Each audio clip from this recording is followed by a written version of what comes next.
Welcome to my home. This is Jim Crash Moreau, 53-year veteran of the outdoor thrill show business.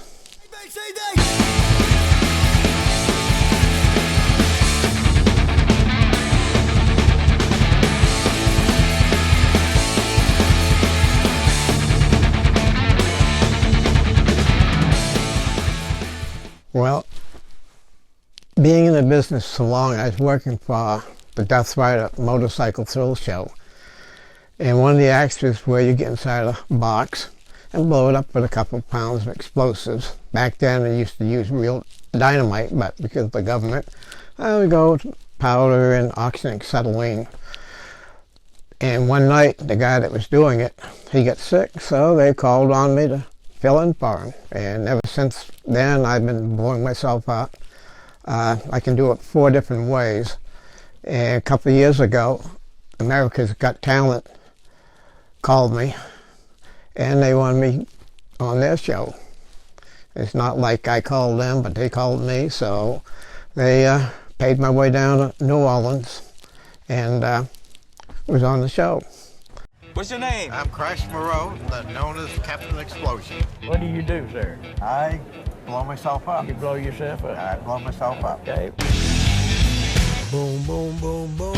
Captain Explosion is when I get inside of a doomsday chair, which is made out of cardboard and tinfoil. I put a couple pounds of explosives and I blow it up.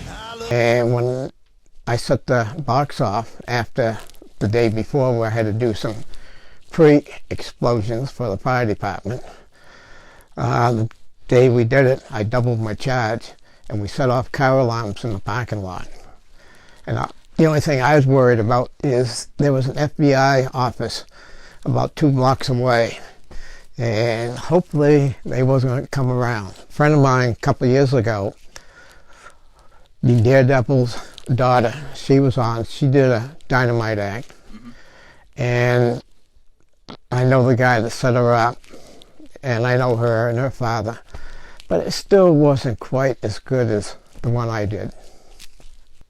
TV experiences. I was filmed for the TV program Thrill Seekers, starring Chuck Connors, who did all the emceeing.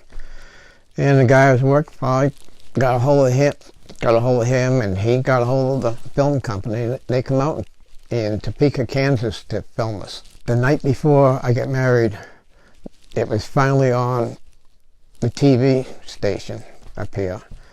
And my ex-wife had no idea what I did for a living. And afterwards, things started changing. And then we went on a honeymoon to Tampa, Florida, and the first time she ever saw a live thrill show, a friend of mine, Bobby Lynch, he was doing a ramp-to-ramp in an automobile, and he heard us back doing it. Afterwards, she started thinking I should give it up. And 50 years later, I'm still doing it. Well, there's only been actually 2 halfway decent people from the state of Maine. There have been some fly-by-night guys like Perry Carey. He did a couple snowmobile jumps, and that was it.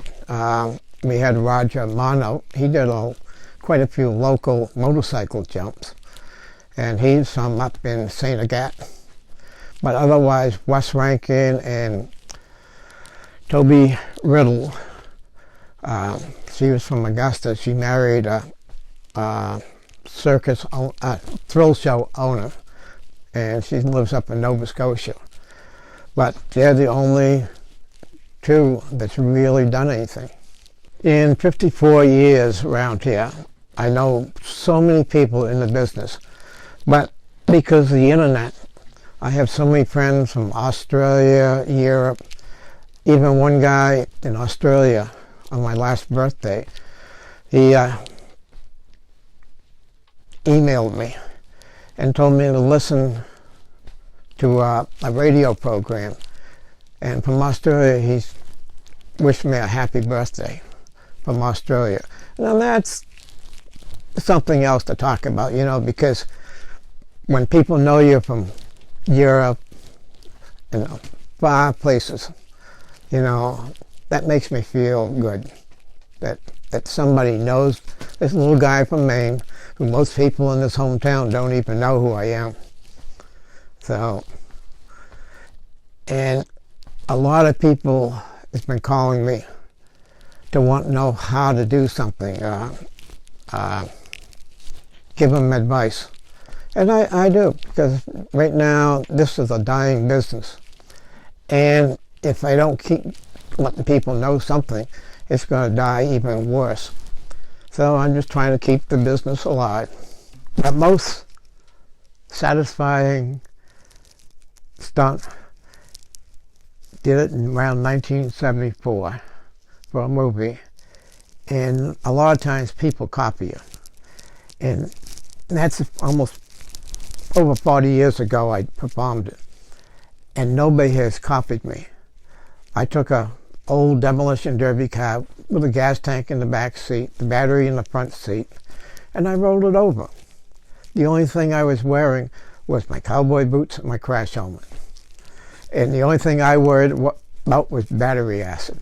The worst accident I had was I took a school bus and drove it through another school bus, side of a bus, and it was basically cut right up, just hanging together. And when I hit that bus, about 60 miles an hour, down in Thompson, Connecticut, the steering column come in and pinned me to the seat.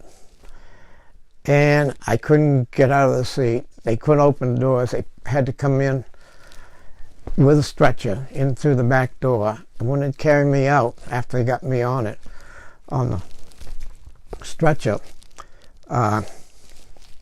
they had me going upside down, sideways, trying to get out, and I was in so much pain. But it never broke anything. The only thing, they got me to the hospital, and all the glass from the windshield was just coming out of my clothes. And they finally let me go, but I was hurting so bad, it took me 16 hours to drive from Thompson, Connecticut to Bangor. Usually it takes me 6 hours. I'll say one thing, that when you're 9 years old, you should do what you want to do then. Don't wait until, well, I don't know what I'm going to do when I'm 20 or 18, 16. I saw my first stunt show where a guy was attempting to drive a convertible on two wheels. But he had a little accident. He rolled the car over and caught his arm between the ground and the door. And they ended up amputating his arm. At that time, I knew what I wanted to do. And as soon as I got 17 years old, I wrote to Joey Chitwood for a job. And since then, I've just built myself up, learned the basics, and just kept going, doing things that other guys that's been in the business for 40 years said you can't do it, or it's too dangerous. So I've just been out here just plugging away, learning the basics, and that's what a lot of people in any business don't realize. You've got to start at the bottom and work your way up. And I've been out here, but whatever you do, think of what you wanted when you was a kid, and then do it. Don't let somebody tell you not to do it. Now, I've been out here 50 years. I don't have much, but I've done something. And most people can never say that they've done anything for 50 years, 40 years. A lot of people don't even do 30 years. They ain't made no money. But I've seen the country. I've seen 47 states, 2/3 of Canada, and I got paid to see it. And that, to me, is worth more than doing a 9-to-5 job.